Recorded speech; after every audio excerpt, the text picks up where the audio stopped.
नमस्ते दोस्तों, आप सभी का स्वागत है मेरे इस वीडियो टॉक में।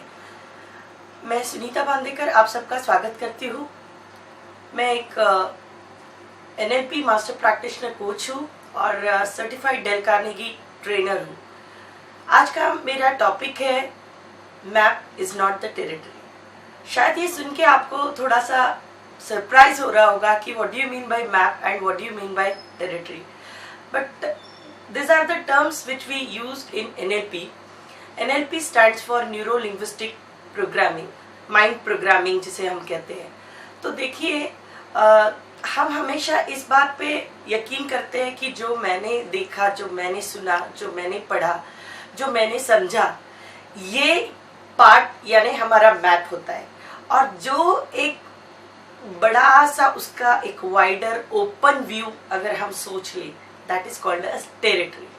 अब मैप यानी हम हमारे जो एक्सपीरियंसेस हमारे माइंड में लिए जाते हैं, जिसको हम सब्जेक्टिव या कलेक्टिव एक्सपीरियंसेस भी कहते हैं, इन अनुभवों के आधार पे अपनी समझ, अपनी मैच्योरिटी, अपनी वैल्यूज, अपना एक्सपोजर विद द वर्ल्ड, जैसे आपने दुनिया देखी है, समझी है, उस तरह से आप ये मैप आपका क्रिएट करते रहते हो।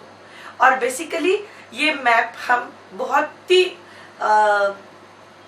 डेलिकेटली बुनते हैं, हमारी तरह से, हमारे लिए जो चाहिए उस तरह से। लेकिन जरूरी नहीं है कि ये मैप का जो परसेप्शन है, ये मैप जो हम कह रहे हैं, ये जो हमारा अनुभव या ये परसेप्शन जो है हमारे माइंड के लिए, ये सही हो सकता है ये बहुत ही शैलो सरफेस लेवल हो।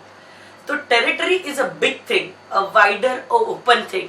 दैट इज वाई हमें हमेशा जब भी हम किसी प्रॉब्लम की जड़ को समझना चाहते, किसी चैलेंज को समझना चाहते, किसी बिहेवियर को समझना चाहते हैं, तो हमें देखना पड़ेगा what is the map, what is his collective experiences, उस पर्टिकुलर पर्सन के लाइफ के अनुभव क्या है, उसका मैप क्या है, और how we need to actually balance it with territory, a bigger concept, wider concept. And if we are able to connect with our map with the right territory, with the right proportion, then it can really help us to improve, to go ahead, to go further. दोस्तों, आज इस पे यही तक बात करेंगे और आपने मुझे इस तरह से पेशेंटली सुना, इसलिए मैं आपका बहुत धन्यवाद करती हूँ। और आपको किसी भी तरह की मदद चाहिए तो जरूर मुझे कॉल करिएगा या मेरे फेसबुक पेज को विजिट करिएगा। आपकी विदा लेती हूँ। Thank you very much.